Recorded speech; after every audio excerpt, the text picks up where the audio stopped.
So I was talking with an atheist in response to my Dedicating Your Life to God video.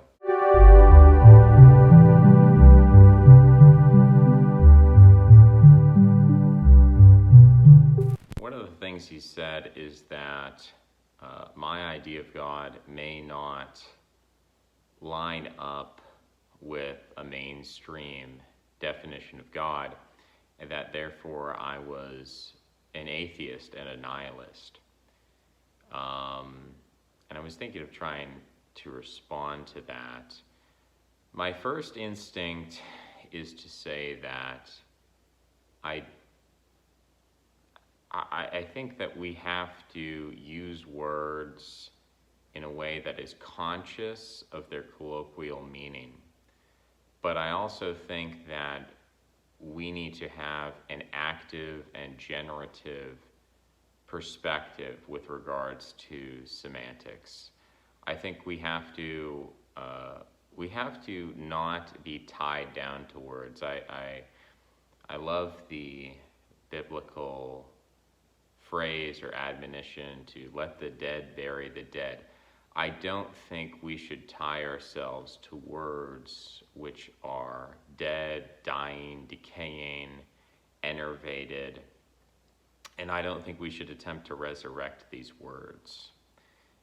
And that's one of the reasons why this channel has not been a Christian channel and why I have not described myself as a Christian, because I think whether you are a Christian or you are not a Christian, I think that everyone can sense, everyone can recognize that the branding, the thing called Christianity, is declining. It is declining, it is decaying, it is being replaced by something stronger and more virulent, just as paganism before it was replaced by Christianity.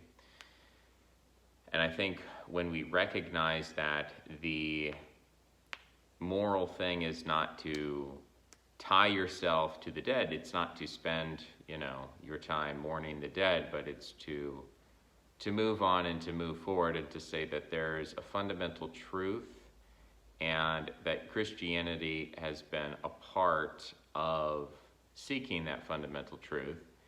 And the truth, it is not affected.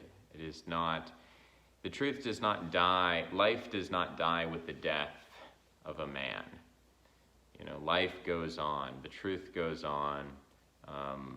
I believe that, and I guess part of this is because of my belief that when I read the Aeneid, when I read the Iliad or the Odyssey, which I haven't finished, I haven't even started the Odyssey, but I've read significant portions of the Aeneid. When I read poetry of Ovid, when I read men of the ancient world who are not Christians, I don't look at them and say that they have no access to truth or beauty or goodness simply because they were not Christians. And so I don't have this kind of black and white vision of the world where if you're not a Christian, if you don't put yourself in the Christian box, if you don't say, only through Christ alone, there's a narrow way to heaven, and I've never seen that. I've never seen that. And so I also believe that's true going into the future. I also believe that going into the future, if we don't fit into that box, that's okay. That's okay not to fit in that box. What we should do with respect to Christianity, what we should investigate is what are the essential truths of Christianity, because Christianity means many different things to many different people. So we should try to figure out, we understand what the least charitable aspects of Christianity are. We understand how Christianity has become watered down. We understand Nietzschean critiques of Christianity. We understand scientific critiques of Christianity, right? I believe in evolution, and I see the flaws of having a herd mentality, so we can look at all these critiques, we can give the least charitable interpretation, but then I think we should also ask, what's the most charitable interpretation? What are the best aspects of Christianity? What are the most true aspects? If we really made an effort to draw out of it the diamonds in the rough, what would we find? Let's hold on to those things. Let's develop those things, and let's respect Christianity for carrying those things, for bearing those things. And let's bring those things into the future in whatever form that may take. And let's have some remembrance of that as the world around us changes, as we see so many people who claim to be anti-Christian, but who are clearly, part of a Christian sect. When we see people who call themselves Marxists, Marxism could not exist without Christianity. It is this mass populist proletarian religion with exact analogs to Christianity. People have been pointing that out for over 200 years. So nothing new there. So I think we have to, all this spiel is to say, we have to be able to look at language both pragmatically and idealistically. We have to be wise as serpents and innocent as doves. We have to be able to say, look, and this is my opinion. You can disagree, and I certainly, if someone identifies as a Christian, I'm not super interested in attacking those people and saying you shouldn't identify as a Christian. I'm mostly just talking about my own perspective and responding to atheists.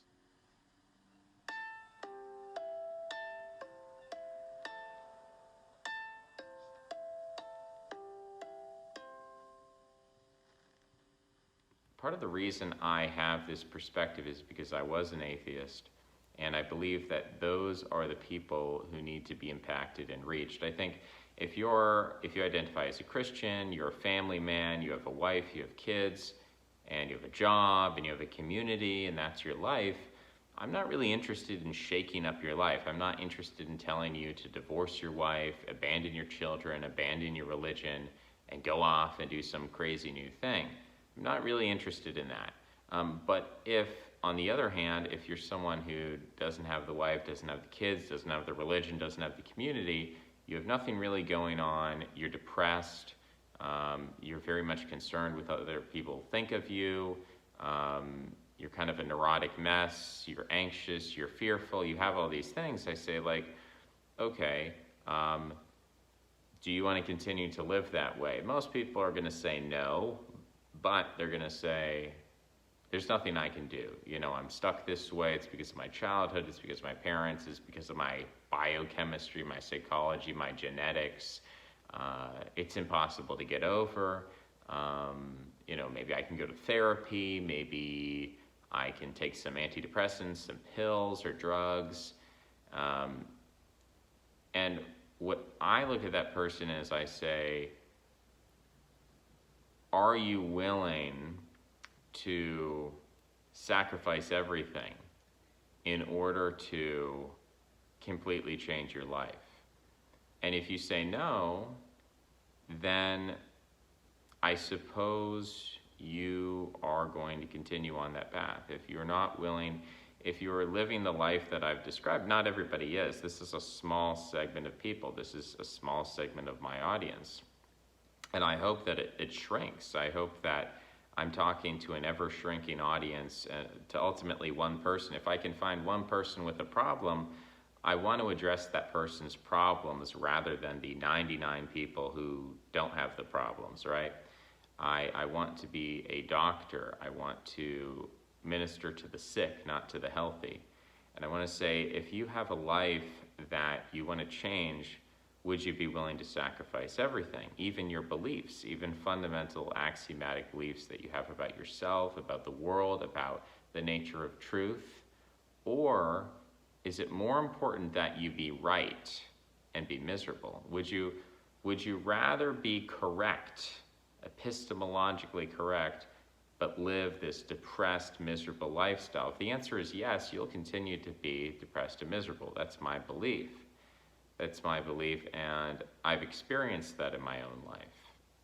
But if you're willing to sacrifice everything, then I think you have just opened Pandora's box. You have just opened really powerful energies within you. And that, to me, is part of what I'm talking about when I say sacrifice your life or dedicate your life to God, is you're turning things on their head, you're detaching from the things that you think are important, and you're creating a state of susceptibility. You're creating a state of questioning where it's possible that everything that you think and know is wrong, and that a beautiful life is possible, even for you, even for someone like you. So this is the context in which I use a word like God, which is not just a word, but is the word. So I hope that's been interesting to you. If you enjoyed this video, please follow me on Twitter at Jokkull, Jokkull.